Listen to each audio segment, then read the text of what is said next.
Hi, everybody. Today is towards the end of March. It's like March 25th, and it has snowed, it's rained, and it's freezing. And now the sun was out, so I decided to take a break from the gardening because my back was killing me. And instead, I'm going to talk through some of my planning and how I'm going to maximize my space and hopefully my end product.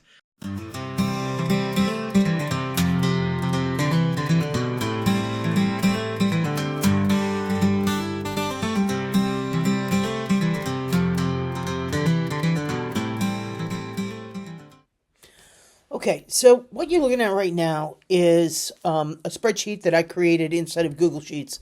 I'll post a link in the description below, and you're welcome to use this if you like. These are all the vegetables I plan on growing and the different varieties. So you'll see like triple carrots. And you can make these anything you want. I actually crossed out my garlic, which I'm going to take back. It's growing.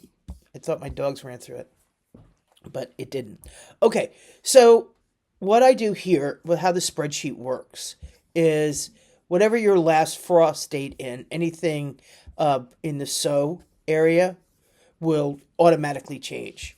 So, for example, right now I'm in, as you know, I'm zone 6B. So if you click here, double click, and let's just say you're in zone 1 or something, and it's June 13th. Notice all the dates change. Now these back here did not, because these I put in the date that I winter sowed. I put in some of the dates where I sowed indoors, and you could make your adjustments as you like.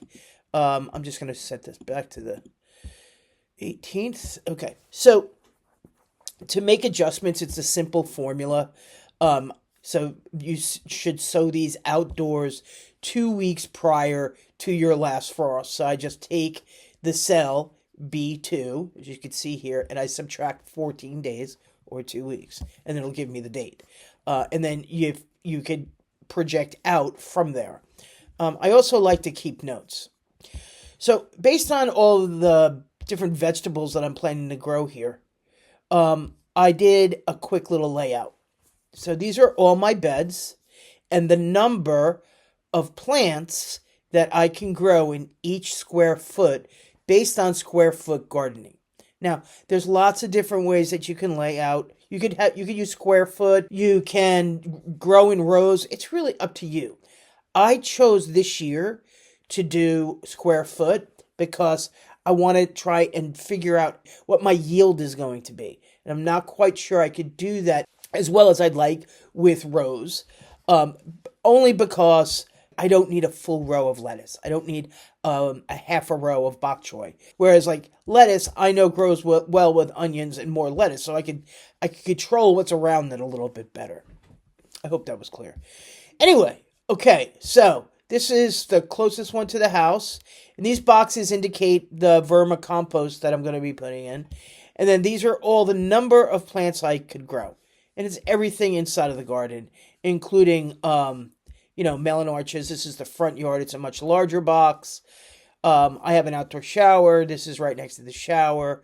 And then I'm building a bucket garden that's self-watering. This was potatoes. I'm going to do cabbage in that. So I really put some thought into what I should plant in succession so that the soil maintained its nutrition, if you will. So based on that, I then created another sheet called yield. And here what I did is I take the number of plants. So I just went to my layout and I looked at the number of plants I'm going to be growing of a particular variety.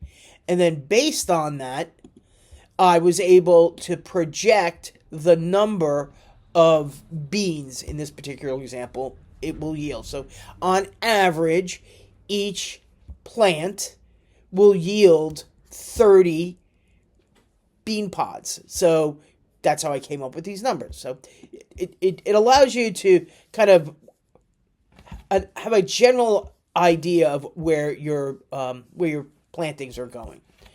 So because I decided to do square foot gardening, we're going to make a 1x1 template that allows me to evenly space things. So that's what's coming up next.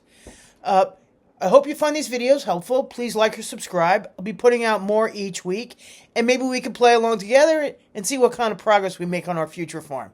Take care. Have a great day.